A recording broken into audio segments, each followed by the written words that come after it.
प्रिय छात्रों, डिस्टर्बेंस की वजह से मैं अब आगे का भाग शुरू करता हूँ, क्योंकि वो कुछ डिस्टर्बेंस हो गया इसमें। तो नरजनांग के बारे में आपको बता चुका हूँ, चित्र भी आपको मैं सेंड करूँगा इसकी विभिन्न अवस्थाओं का। अब मादा जनांग कहलाता है निक्यूल, तो उसके विकास की संरचना के बारे में, विकास की अवस्थाओं के बारे में पढ़ना है अपने को। यहाँ हेडिंग जो रहेगा वो डेवलपमेंट ऑफ निक्यूल रहेगा। ये सीमित वृद्धि शाखाओं की पर्व संधि की कोशिका, जो कि पुंदानी वाली पर्व संधि पर होती है, आकार में अन्य कोशिकाओं से बड़ी हो जाती है, जो कि अंडदानी प्रारंभिक के रूप में कार्य करती है। क्योंकि नरजनांग तो पुमड़ू होता है इंट्रोजॉइड, और यहाँ अंड होता है, इसलिए यहाँ पर अंडदानी कहलाएगा। यह कोशिका अनुप्रस्थ विभाजनों से विभाजित होकर 3 कोशिकीय तंतु बनाती है। इस तंतु की शीर्ष कोशिका अंडदानी मात्र कोशिका के रूप में कार्य करती है, जबकि मध्य कोशिका आच्छद या शील्ड सेल के रूप में कार्य करती है। इसकी आधारी कोशिका में विभाजन नहीं होता है तथा यह अविभाजित रहकर अंडदानी का व्रंत बनाती है।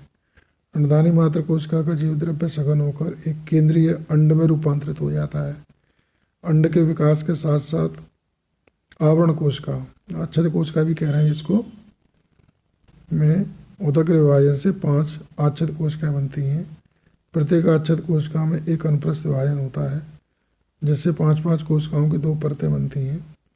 इनमें से ऊपरी परत की 5 कोशिकाएं अंडदानी के शीर्ष पर कोरोना बनाती हैं।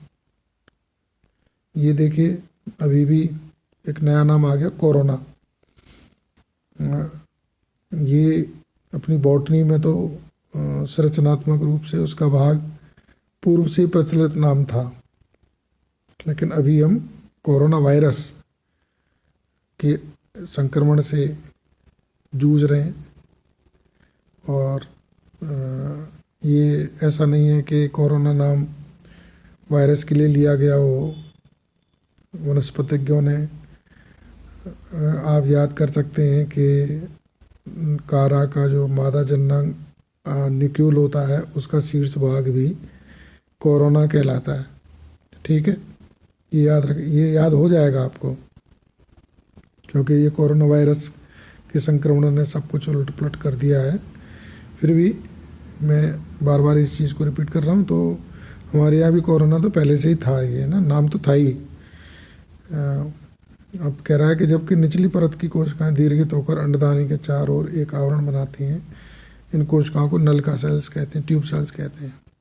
फर्टिलाइजेशन, अब जनन होगा, दोनों जनांग बन गए, अब जनन होगा। परिपक्व अंडदानी की नलिका कोशिका कोरोना के नीचे से एक दूसरे से अलग हो जाती है। इस अंडदानी के चारों ओर लंबी दरारें बन जाती हैं। जल में तैरते हुए पुमड़ू इन्हीं दरारों से अंडदानी तक पहुँचते हैं।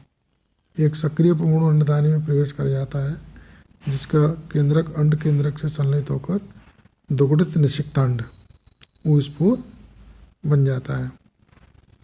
निषिक्तांड की संरचना, स्ट्रक्चर ऑफ ऊस्पोर।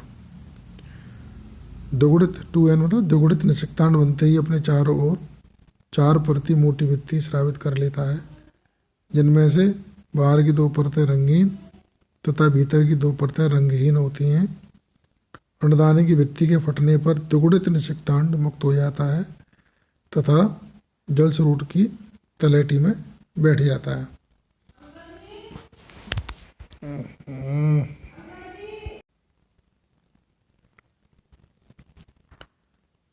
निषिक्तांड का अंकुरण। विश्राम अवस्था के पश्चात अनुकूल परिस्थितियों में निषिक्तांड का दुगुड़ित केंद्रक एक अर्धसूत्री विभाजन से विभाजित होकर 4 अगुड़ित केंद्रकों में बट जाता है। शीघ्र ही अनुप्रस्थ विभाजन से निषिक्तांड 2 कोशिकाओं में व्यक्त हो जाता है, जैसे चित्र में दिखाया गया है। मियोसिस हुई तो 4 अगुड़ित केंद्रक बन गए। फिर इसमें एक भित्ति बनी, 2 कोशिकाएं बन गई, शीर्ष कोशिका और एक आधारी कोशिका, जिससे ऊपर की ओर एक शीर्ष कोशिका होती है जिसमें एक केंद्रक उपस्थित होता है, जबकि निचली बड़ी कोशिका में 3 केंद्रक उपस्थित होते हैं, जो शीघ्र ही विघटित हो जाते हैं।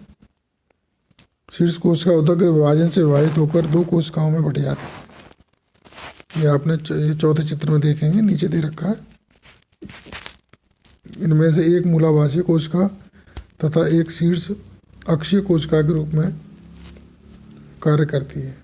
मूलाभाषीय कोश का विभाजित होकर मूलाभास बनाती है, जबकि अक्षीय कोश का विभाजित होकर मूल थैलस के मुख्य अक्ष का निर्माण करती है, जो कि एक पर्व संधि में जो कि पर्व एवं पर्व संधियों में विभेदित हो जाता है। इस प्रकार कारा का एक नया थैलस बनकर तैयार हो जाता है। ये एक आउटलाइन चित्र दे रखे हैं, इसे आपको ये क्लियर हो जाना चाहिए और मैं उम्मीद करता हूँ कि आप की कुछ समझ में आया होगा और जो भी थोड़ा बहुत कहीं कंसेप्ट रह रहा हो तो आप मेरे से पूछ सकते हैं। बाकी आप अपनी पुस्तक में से एक रीडिंग करके इसको तैयार कर सकते हैं। इम्पोर्टेंट चैप्टर है प्रैक्टिकल के पॉइंट ऑफ व्यू से और थ्योरी के पॉइंट ऑफ व्यू से। ओके।